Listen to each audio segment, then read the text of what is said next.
왜 이렇게 공실이 늘어나고 있는 건가요? 지금 공실이 많은 가장 구조적인 이유가 공급이 너무 많이 된 게 이유입니다. 공급이 많이 된 가장 큰 이유가 뭐냐면 주상복합 같은 걸 짓는데 상가 같은 게 없으면 편의시설이 없기 때문에 상가를 무조건 20%를 넣어야 되는 게 법적으로 지정이 돼 있었거든요. 그러다 보니까 상가를 공급하지 않아도 되는데 계속 공급해야 되는 이런 구조적인 문제가 있었고, 앞으로 우리나라 부동산 시장 전망을 어떻게 보십니까? 지금 역대급으로 아마 팔리지 않는 게 지금 현실이고, 그다음에 무엇보다는 공실인 데는 결국 위에는 대안이 없습니다.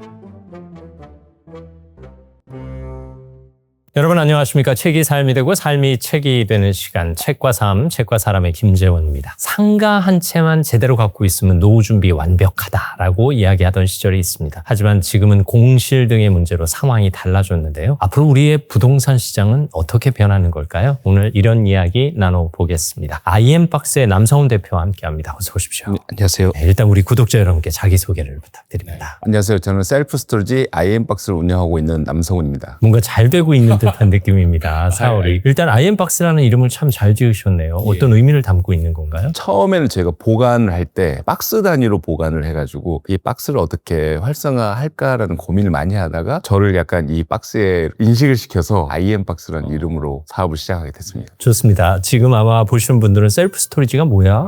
박스에 보관한다고 하고 궁금하실 텐데 잠시 뒤에 얘기를 나누기로 하고, 일단 부동산 사업을 하고 계시니까요. 많은 분들이 궁금해 하십니다. 앞으로 우리나라 부동산 시장 전망을 어떻게 보십니까? 부동산은 크게 주거용과 상업용 나뉘는데, 주거용 같은 경우는 지금 너무 주거비가 폭등하고 자산 가격이 올라서 모든 분들이 지금 힘들어하는 그런 상황이고, 사실 뭐 집을 살 수도 없고 전세를 구하기도 힘들고요. 그런데 역설적으로 지금 상업용 부동산은 오히려 공실이 너무 많아가지고 너무 힘들어하는 것 같아요. 그동안 공급이 너무 많이 돼가지고 엄청나게 많은 공실을 어떻게 해결해야 될지, 이게 약간 사회 문제로 지금 발전하고 있어가지고 정부에서 대안을 많이 강구하는 그런 상황이고, 지금 주거비 폭등, 오히려 여기 공실 대란, 약간 이렇게 부동산이 전체적으로 지금 위기 상황 같습니다. 네, 뭔가 상반된 듯 보이면서도 연관돼 있는 듯한 느낌이기도 합니다. 사실 앞서도 잠깐 말씀드렸지만 저희 세대들에게는 상가 한 채 똘똘한 거 갖고 있으면 노후 걱정 없다 이렇게 말하던 시대가 있었거든요. 근데 지금은 오히려 상가 한 채가 뜨거운 감자가 되고 애꿎은 애물단지가 되기도 한다고 들었습니다. 왜 이렇게 공실이 늘어나고 있는 건가요? 예전에는 건물주의 조물주라는 맞아요. 거 있었고, 네. 많은 사람이 꿈이 건물주, 약간 이런 공식이 있었는데, 사실 건물주까지는 안 가도 그냥 상가 한 채만 갖고 있어도. 근데 지금 공실이 많은 가장 구조적인 이유가 정확하게는 공급이 너무 많이 된 게 이유입니다. 워낙 많이 지어졌군요. 공급이 많이 된 가장 큰 이유가 뭐냐면, 일단 그 조례에 보면 주상복합 같은 걸 짓는데 상가 같은 게 없으면 편의시설이 없기 때문에 상가를 무조건 20%를 넣어야 되는 게 법적으로 지정이 돼 있었거든요. 그러다 보니까 상가를 공급하지 않아도 되는데 계속 공급해야 되는 이런 구조적인 문제가 있었고, 두 번째로는 코로나 이후에 금리가 엄청나게 내려가면서 부동산 사업을 하면 다 돈이 된다라는 그런 인식이 강해서 그때 코로나 이후에 엄청나게 공급이 많이 됐습니다. 2020년, 2021년, 2022년까지 엄청나게 공급이 많이 됐다가 그 부작용이 이제야 나타나는 거군요. 맞습니다. 그러니까 공급이 너무 많이 되는데 코로나 이후에 사람들이 어떤 패러다임이 바뀌면서 오프라인에서 더 온라인으로 전환되는, 그러니까 식당 같은 것도 많이 없어지고 뭐 물건을 판매하는 등등 이런 상업용 부동산에 공실 문제가 지금 엄청나게 심각한 상황입니다.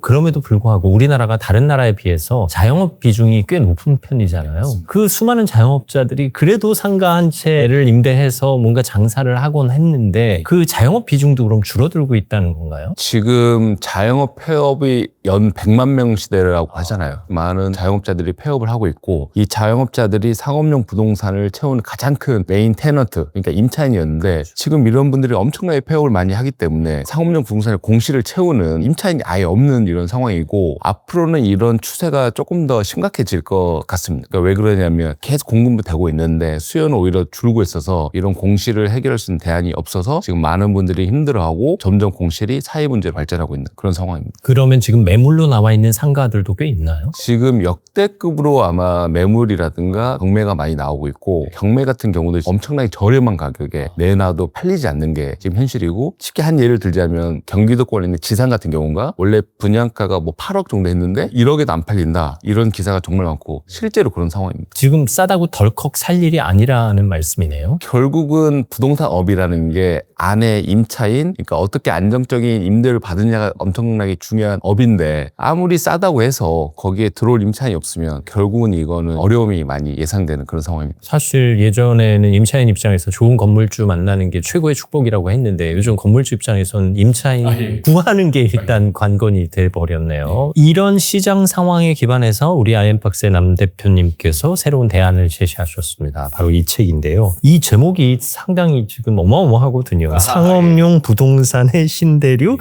셀프 스토리지. 이 상업용 부동산의 신대륙이라는 말을 붙일 정도로 자신 있다라는 말씀이시잖아요. 이게 앞으로 블루오션이 된다는 얘기인가요? 네, 맞습니다. 정확하게는 셀프 스토리지가 세계적으로 엄청나게 큰 비즈니스거든요. 미국 같은 경우는 시장 규모가 거의 60조, 70조 가까이 되고 전체 가구수의 10%가 셀프 스토리지를 이용하고 있거든요. 실제로 가까운 일본만 해도 정말 많은 분들이 이용을 하고 있는데 일본은 지금 셀프 스토리 산업을 분석한 이후로 16년 동안 한 번도 역성장하지 않고 아, 그래요? 거의 7%에 가깝게 엄청나게 지금 빨리 성장하고 있고 꾸준히 성장하고 있습니다. 그러니까 지속 가능한 성장 모델을 보이고 있다는 얘기네요. 사실 지금 이 얘기들이 책에 나와 있거든요. 저도 책을 위해서 깜짝 놀랐는데 아니 셀프 스토리지가 이 정도라고 생각을 했습니다. 사실 영상 보시는 분 가운데 셀프 스토리지가 뭐야 하시는 분들도 계실 테니까 일단 설명을 좀 해주시죠. 셀프 스토리지를 가장 쉽게 설명할 수 있는 건 저는 고시원이라고 이야기하거든요. 고시원을 보시면 복도가 길게 나 있고 그 방이 엄청나게 많은데 그 방 안에서 사람이 사는 거고 셀프 스토리지 한국에서 약간 좀 쉬운 단어로 무인창고라는 단어를 쓰는데 그 셀프 스토리지 무인창고는 복도가 나 있고 방이 엄청나게 많은데 거기에 이제 사람이 사는 게 아니라 짐이 산다. 물건이 산다. 라고 생각하시면 될 것 같아요. 지금 상가에 공실이 늘어나고 있는 현재 부동산 실태에 대안으로 셀프 스토리지를 떠올리신 거잖아요. 어떻게 이런 생각을 하셨어요? 사업적으로 생각했을 때는 업 자체가 부동산업이기 때문에 지점을 많이 늘리기가 되게 어렵고 자금이 많이 드는 상황이었어요.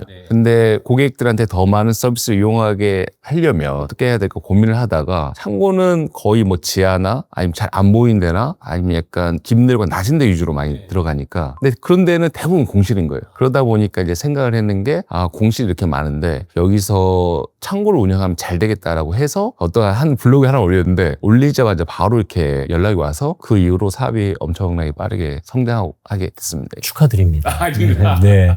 아파트마다 상가가 있고 그 상가에는 지하가 있으니까요. 사실 지하 상가는 1층이나 2층에 비해서 상대적으로 공실일 가능성이 높고 또 아파트 주민들이 지하 상가를 셀프 스토리지로 이용한다면 더할 나위 없는 접근성을 확보한다는 얘기인데 일단 셀프 스토리지가 유망하다고 생각하셨다는 거죠. 이 책에서 보니까 일본의 사례에 많이 관심을 두셨나 봐요. 일단 셀프 스토리지가 상업용 부동산은 엄청나게 큰 섹터입니다. 세계적으로. 그런데 이 업의 가장 큰 장점은 부동산 업에서 가장 중요한 게 상권이라든가 뭐 입지라든가 유동인구라든가 이런 게 엄청 중요하거든요. 이 셀프 스토리 업 자체는 거의 유일하게 부동산 업에서 상권과 입지와 유동인구에 상관없이 모든 곳에서 잘 되는 게 이 셀프 스토리지입니다. 오히려 입지를 타지 않는다는 말씀이네요. 제가 20년 전쯤 캐나다에서 3년 동안 생활한 적이 있습니다. 먼저 살던 유학생에게 짐을 물려받는 과정에서 셀프 스토리지를 경험했거든요. 방은 뺐고 저는 기숙사에 들어가기 전이라 그 짐을 보관해 주세요 하는 용도로 무인창고를 활용했는데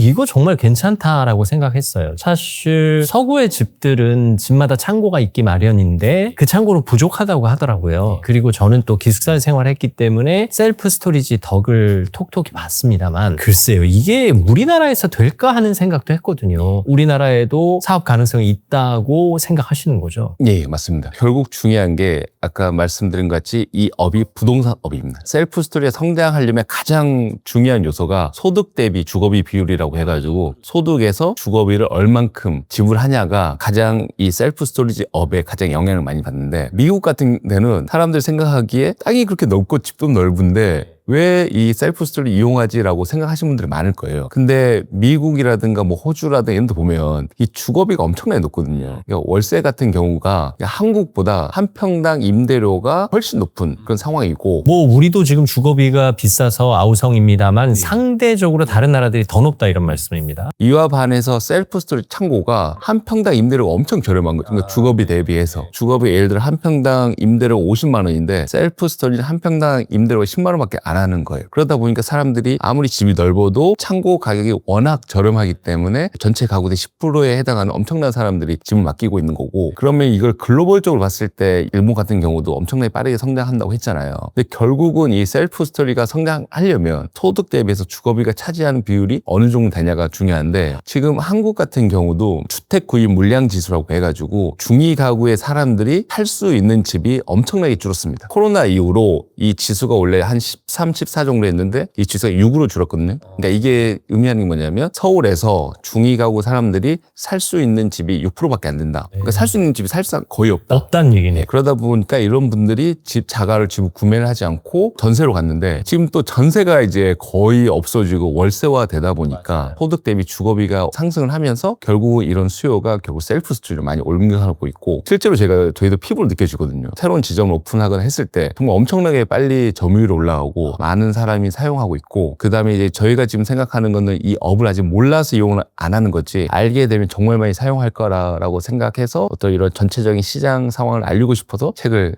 집필하게 됐습니다. 근데 책을 설득력 있게 잘 쓰셔서 저 같은 사람도 읽고 나면 혹 하고 나도 이용해야 되겠네 라는 생각을 하게 하더라고요. 사실 저 어렸을 때만 해도 웬만한 집이 방 하나 정도는 창고처럼 썼거든요. 그리고 뭐 어차피 식구들이 사용 안 하는 방이라면 창고처럼 짐을 많이 쌓아뒀단 말이에요. 근데 요즘은 상대적으로 그럴 여력이 없어요. 그리고 말씀하신 대로 주거비 부담이 올라가고 있기 때문에 어차피 집을 줄이는 경향성도 있고, 40평 살다 30평 집으로 옮기려면, 30평 살다 20평 집으로 옮기려면 결국 셀프 스토리지가 필요하다는 얘기네요. 그리고 말씀하신 것 같이 이게 주거 환경의 변화도 있거든요. 예전에는 다락방 같은 개념으로 해서 그렇죠. 집을 많이 맡겼고, 집마다 또 있었어요. 그 아파트에서는 베란다가 있어서 집을 맡겼는데, 발코니도 없어지니까. 예, 지금은 이제 베란다가 거의 이제 없으니까 짐을 맡길 수 있는 곳이 결국 없어지기 때문에 외부의 셀프 스토리지라는 창고를 이용하는 거고, 생각하시기에 아파트 단지에 창고가 있지 않냐라고 하시는 분들도 있지만 실제로 아파트 단지에 있는 창고를 잘 이용하지 않습니다. 그러니까 왜 그러냐면 온습도라든가 이런 게 정확하게 조절되지도 않고, 피해가 발생하거나 문제가 생기면 보상해준 주체도 없고, 그 다음에 결국 이게 아파트 같은 경우는 입주자 대표 회의가 있어가지고 결국 이권이라든가 어떤 이런 문제가 좀 다양하게 있어서 복잡하구나. 예, 그렇게 해서 아파트 지하 창고를 가보면 제일 많이 맡기는 게 하나 있습니다. 혹시 뭐일 것 같아요? 글쎄요. 거의 공통적으로 있는 건 캐리어. 네. 캐리어로 거의 부피는 크고 버릴 수 없으니까. 지금 이 영상을 보시면서 솔깃하시는 분들은 나도 그러면 셀프 스토리지에 짐을 맡길까 하는 분이 계시고, 그럼 나도 내가 갖고 있는 상가를 셀프 스토리지에 내놓을까 하시는 두 부류가 계시단 말이에요. 그러면 사실 짐을 맡기고 싶은 사람들은 비용이 적어야 하고, 내 상가를 셀프 스토리지에 내놓고 싶은 사람들은 수익이 많아야 되는데, 글쎄 많은 돈 내고 맡기지는 않으실 것 같은데. 이용자 측면에서는 이 셀프 스토리가 정말 편한 게, 주거비보다 셀프 스토리 무인창고 임대료가 조금 더 비싸다고 해도 집이 한국은 주거 형태가 거의 동일하거든요. 원룸 오피스 살다가 20평대인 59제곱미터 사이즈 가고, 그 다음에 30평대인 84 사이즈로 보통이 이렇게 이동하는 트렌드인데, 지금은 이제 거의 30평대 살기가 좀 쉽지 않은 상황이고 오히려 집을 줄여서 가는 분들 많은데, 그러니까 이런 분들이 계속 주거 환경 하다 보면 짐도 많아지고 하다 보면 결국은 어떤 외부의 창고를 의존할 수밖에 없는 그런 구조인 것 같아요. 사실 저희 집도 생각해보면 예전에는 발코니 옆에 창고가 하나 있었단 말이에요. 발코니가 없으니까 그 창고 없어졌고, 근데 나이가 들면서 잔짐은 계속 많아져요. 근데 차마 버리지는 못하겠어요.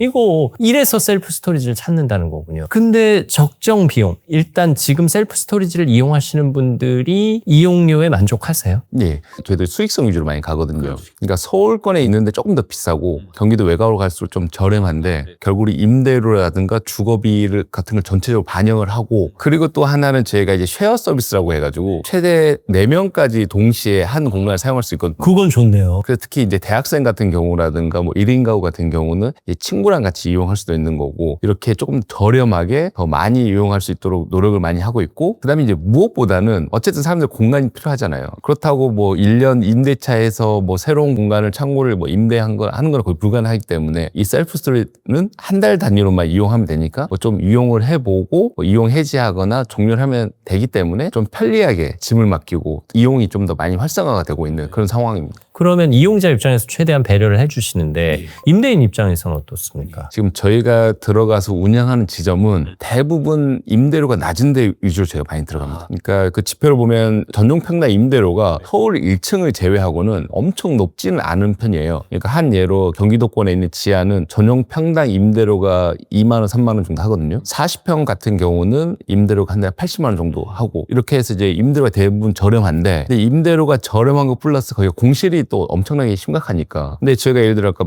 방금 말씀드린 것 같이 전용 평당 40평 정도면 실제 지금 매출이 거의 400에서 500만 원 정도 나오고 있거든요. 기존 임대료 엄청 낮은 데 들어가서 저희가 운영을 해서 수익이 몇 배의 수익이 나기 때문에 그렇기 때문에 임대인 입장에서 엄청 만족하고 있고 그다음에 무엇보다는 공실인데는 결국 셀프 스토리 위에는 대안이 없습니다. 어쨌든 지금 이 책을 보면 단순히 사업 설명이라기보다는 지금 현재 부동산 트렌드 그리고 부동산 시장의 전망 그리고 이 사업의 전망까지 함께 하시면서 부동산 시장의 방향성까지 제시를 하고 계시단 말이에요. 제가 제일 깜짝 놀랐던 항목이 이거예요. 국민연금의 투자가 한국 시장에 불러올 파급 효과. 국민연금까지 끌고 오셨어요. 맞습니다. 네. 국민연금이 세계 3대 연금이거든요. 그렇죠. 세계적으로 가장 많은 돈을 투자를 많이 하는 국민연금인데 국민연금이 거의 한 10년 만인가 이제 국내 부동산업에 투자를 하기로 발표를 했거든요. 지지난해일 거예요. 그렇게 했는데 거기에 이제 특정 종목을 특징을 합니다. 여기에 투자하라고. 그 중에 하나가 요즘 제일 핫한 데이터 센터라든가 셀프 스토리지. 그러니까 국민연금이 대놓고 국내 셀프 스토리지 업에 투자를 해야 된다라고 해서 운용사한테 출자를 한 겁니다. 미래 전망 가치를 확신했다는 거잖아요. 네, 맞습니다. 그러니까 이거는 어떤 걸 의미하냐면 세계에서 제일 큰 손이 한국에 있는 셀프 스토리지에 투자를 할 테니까 너희도 해라. 강력한 메시지를 준 거고 어떻게 보면 국민연금이 한국의 부동산 특히 셀프 스토리에 투자를 한다는 건 결국 시간의 문제지 엄청나게 많은 자금이 들어와서 셀프 스토리 활성화가 될 수밖에 없는 그런 이야기가 담겨 있습니다. 말씀 듣고 나니까 이제 명확히 알겠어요. 셀프 스토리지가 왜 긍정적인 전망을 갖고 있는지 그리고 이용자 입장에서 얼마나 유용한지 또 임대인 입장에서 공실로 놔두는 것보단 셀프 스토리지로 자신의 상가를 내놓는 것이 훨씬 유리하다는 것도 알겠어요. 그러면 구체적으로 IM박스 대표님이 하시는 비즈니스는 어떤 역할을 하는 거예요? 임대인과 이용자를 연결하는 역할을 하시는 건가요? 네, 맞습니다. 저희는 이제 초기에 저희가 들어갈 때 시설비를 임대인이 지불하시거든요. 저희는 전용 평당 대략 한 150만 원 정도 발생해서 아니 예를 들어 50평은 7,500만 원 정도의 시설비가 발생하는데 거기서 저희가 이제 들어가서 운영해서 발생하는 매출의 대략 한 80%를 임대료로 임대인한테 드리는 구조입니다. 그러니까 지금 제가 대략 50평 정도 하면 그 전용 평당 12만 원 매출에 대략 한 600만 원 매출이 나는데 이 중에서 지출 정도를 다 빼고 실제로 임대인한테 가능한 대략 400만 원 이상 한 440만 원 정도를 임대료로 드리는 건데 물론 지역에 따라 차이는 있겠지만 꽤 괜찮은 조건처럼 들립니다. 말씀하신 것 같이 지역에 따라 약간 차이는 있지만 지금 저희가 임대료를 드리는 건 기본 임대료보다 거의 최소 2~3배를 더 드리고 있어요. 오히려 그러니까 저희가 들어가는 데가 대부분 좀 임대료가 저렴한 데 위주로 많이 들어가기 때문에 기존 임대료보다 몇 배에 해당하는 걸 실제로 대부분 다 그렇게 드리고 있어요. 저 대표님 저희 책과삼 채널은 신뢰도를 중요하게 예, 맞습니다. 채널입니다. 이게 그냥 과장에서 하시는 말씀 아닌 거죠? 절대 아닙니다. 그러니까 왜 그러냐면 각 지역 그다음 상권마다 그다음 층마다 형성된 평균 임대료가 있어요. 기본적으로 1층이 제일 비싸고 2층으로 올라갈수록 1층에 대비해서 임대료가 엄청 거의 낮아집니다. 1층이 임대료 100만 원이라고 하면 2층 이상은 50만 원, 약간 대략 한 50% 정도 낮아지고 그다음에 1층이 100만 원이라고 하면 지하 1층 같은 경우는 보통 1층이 한 20% 정도를 임대료 책정이 되고 당연히 그렇겠죠. 근데 그런 부분에 갔을 때 실제로 이 셀프 스토리가 매출이 나는 거의 전용평당 10에서 12만 원 정도의 매출이 나는데 말씀드린 것 같이 원래 받던 게 2만 원인데 실제로 10만 원 이상 매출이 나는 그런 상황인 거고 근데 저희가 분석을 했을 때 더 중요한 거는 이 2만 원도 지금 사실 받기 힘든 데가 너무 많아요. 왜 아니겠어요? 진짜 많이 심각한 게 뭐냐면 아무리 싸게 임차를 주고 임차인을 받아도 결국 상권이 한번 죽으면 이게 살아나지가 않더라고요. 사실 임차인 입장에서도 들어갈 이유가 없는 거죠. 근데 어쨌든 이 비즈니스는 IM박스를 믿고 들어가도 되는 거니까. 맞습니다. 그래서 정부에서도 지금 이 셀프 스토리를 활성화하려고 노력 많이 하거든요. 가장 큰 움직임이 뭐냐면 작년에 정부에서 셀프 스토리지를 제2종 근린생활에 추가를 했거든요. 그러면 이 시대의 트렌드로 검증을 받았다는 얘기네요. 맞습니다. 부동산 업이 되게 어렵거든요. 그러니까 규제가 많고 많고 법률 이슈도 많고 이해관계가 많기 때문에 어려운 부분인데 빠르게 정부에서 제2종 근린생활시설 어떤 사람들 편의를 위해서 운영되는 그런데 셀프 스토리를 추가하는 거는 이거는 건축법 시행령을 개정한다라는 걸 이거는 정부에서도 셀프 스토리가 반드시 필요하고 이 업을 지금 활성화시키려고 노력을 많이 하고 있습니다. 작은 부분처럼 보이지만 주거 문제를 해결할 수 있는 부수적인 뒷받침이 되는 데는 이 셀프 스토리지 사업이 필수적이다 이런 말씀입니다. 저희 같은 중장년들도 이 비즈니스에 뛰어들기에 용이하다 이런 말씀이신 거죠? 예, 제가 이제 최근에 되게 안타까운 게 뭐냐면 이제 어르신분들이 노후 대비로 상가를 받거나 지식사업센터라고 해서 분양을 받았는데 손실을 정말 많이 그렇죠. 그런 거 저희 너무 많이 보고 네, 그냥 관리비만 내고 있는 경우가 많다고. 그래서 너무 안타까운데 이런 분들이 또 무인 창업이라고 해서 또 한번 도전을 하게 되는데 무인 창업은 되게 유행을 많이 타거든요. 사실 이제 무인 가게 말씀하시는 거죠. 뭐 아이스크림점이나 과자점이나 사람 없이 주인이 가서 물건만 교체해주면 되는 그런 업종인데 맞습니다. 이게 트렌드를 많이 타잖아요. 지금 현 상황은 무인 뽑기가 제일 유행하는 것 같아요. 그러니까 이전에는 사진이 유행했고 근데 이게 찾아보시면 아시겠지만 폐업률도 높고 정확한 무인은 아니어가지고 그래서 손실을 보시는 분들이 정말 많은데 그러니까 말씀드린 것 같이 셀프 스토리 자체는 폐업률이 거의 제로에 가깝거든요. 그러니까 왜 그러냐면 임대료가 엄청 낮은 데 들어가서 높은 수익을 낼 뿐만 아니라 그 임대인이 할 게 아무것도 없는 완전한 임대차이기 때문에 임대인 분께서는 높은 임대료 또는 시점이 잘 운영되어 있는 좀 보면 되거든요. 그러니까 무인 점포는 업주가 가서 해야 할 일이 있는데 아이엠박스는 아이엠박스가 대행해주는 부분이 많다는 얘기시잖아요. 그러니까 정확하게는 임대인께서는 아이엠박스를 스타벅스 같이 유치를 해가지고 그냥 아무것도 할 게 없이 그냥 임대료만 받으시면 됩니다. 그 다음에 무인 창업이 문제가 되는 게 누구든지 다 출입을 할 수 있어서 문제가 생기는데 이 셀프 스토리 업 자체는 결제를 한 사람만 QR코드를 태그를 해서 들어갈 수 있고 출입 기록이 다 남고 CCTV가 다 보고 있기 때문에 임대인께서는 아이엠박스를 유치를 하게 되면 할 게 아예 아무것도 없습니다. 대표님 이제 솔직하셔야 할 시간이 왔습니다. 지금은 이제 좋은 점 많이 말씀해 주셨는데 이게 위험 요인이 없는 비즈니스가 없어요. 점주가 감수해야 할 위험 요인도 알고 계실 텐데 언뜻 생각해서 모든 비즈니스가 그렇습니다만 뭐 악성 고객이 있을 수도 있고 뭐 분실이나 파손의 우려도 있는데 어떻습니까? 이 비즈니스의 위험 요인을 솔직히 말씀해 주신다면. 지금 저희가 하고 있는 상황에서 임대인이 감당해야 될 리스크는 어떻게 보면 그 시설비를 투자하는 리스크가 있는 것 같아요. 초기에 임대인이 투자하는 시설비 리스크가 있긴 하지만 정확하게는 이 시설비는 결국 다 회수가 됩니다. 근데 이 시설비 회수되는 게 뭐 1년에 회수되냐 아니면 3년에 회수되냐 그 차이지 결국 사실상 저희가 생각하는 건 리스크는 거의 없다라고 말씀드리거든요. 실제 고객 응대라든가 뭐 리스크 관리 관련된 문제는 다 저희가 책임을 지고 맡아서 하기 때문에 그런 부분에서 임대인께서는 거의 사실상 리스크는 없다라고 말씀드릴 수 있습니다. 뭐 믿어보겠습니다. 근데 그러면 어쨌든 지금 두 가지 관점 얘기하고 있잖아요. 이용자 관점, 임대인 관점. 주의해야 할 사항을 좀 알려주세요. 이용자 관점에서 스토리지를 이용하시려면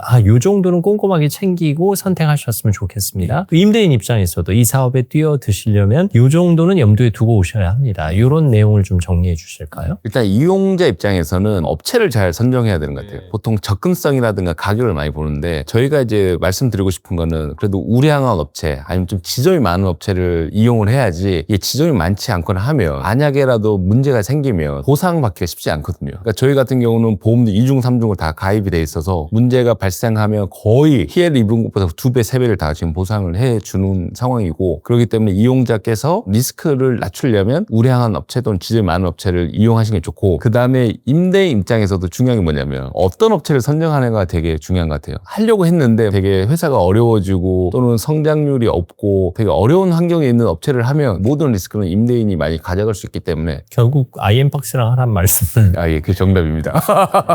네, 어쨌든 부동산 시장이 앞으로 어떻게 바뀌고 또 어떤 전망을 갖고 있는지를 잘 설명해 주셨습니다. 그리고 이 책을 통해서 물론 사업 설명도 해주셨지만 트렌드가 이렇게 바뀌고 있으니 이렇게 적응해라 라는 제안을 해주신 것 같아서 감사합니다. 끝으로 못다한 말씀 있으시면 한 말씀 드릴게요. 저도 지금도 공부를 엄청나게 많이 하는데 부동산 업이 되게 어렵고 이렇게 민감한 부분이 많은 것 같아요. 정확하게는 글로벌 트렌드를 좀 많이 보시면 좋을 것 같아요. 과연 어떻게 해야 될까? 어떤 식으로 접근을 해야 될까? 라고 봤을 때는 결국 이 셀프 스토리지가 사회적으로 역할을 많이 할 것 같아요. 그렇게 해서 만약에 집이 너무 너무 좁거나 하신 분들은 나만의 창고를 가져서 좀 더 쾌적하게 지내시는 걸 추천드리고, 임대인 건물주께서는 공시를 고민하시거나 자산 가치를 높이시고 싶으신 분들은 이 스터디를 많이 하시면 좋을 것 같아요. 그러니까 생각보다 스터디를 안 하시고 이렇게 쉽게 뛰어드는 분들도 많이 있는 것 같은데, 그건 정말 위험한 것 같고, 이 업에 대해서 그다음에 글로벌 트렌드 같은 걸 잘 공부를 하시면 이게 얼마나 유망한지, 그리고 어떻게 사회에 기여를 할 수 있는지 라는 걸 많이 좀 확인할 수 있을 것 같습니다. 오늘 대표님 덕분에 많이 배웠습니다. 좋은 정보 주셔서 감사하고요. 왜 이 책에서 상업용 부동산의 신대륙이라고 표현했는지 이제는 충분히 이해가 갑니다. 셀프 스토리지의 저자 아이엠박스의 남성훈 대표와 함께했습니다. 오늘 말씀 감사합니다. 감사합니다. 부동산 시장이 이렇게 달라지고 있습니다. 세상이 바뀌고 있다는 얘기죠. 어떻게 달라지느냐는 이미 정해져 있습니다. 이제 관건은 누가 먼저, 누가 빨리 적응하느냐의 문제가 아닐까요? 고전해 보시죠. 책과 삶이 시장의 변화, 트렌드의 변화 잘 알려드리겠습니다. 오늘도 함께해 주셔서 감사합니다.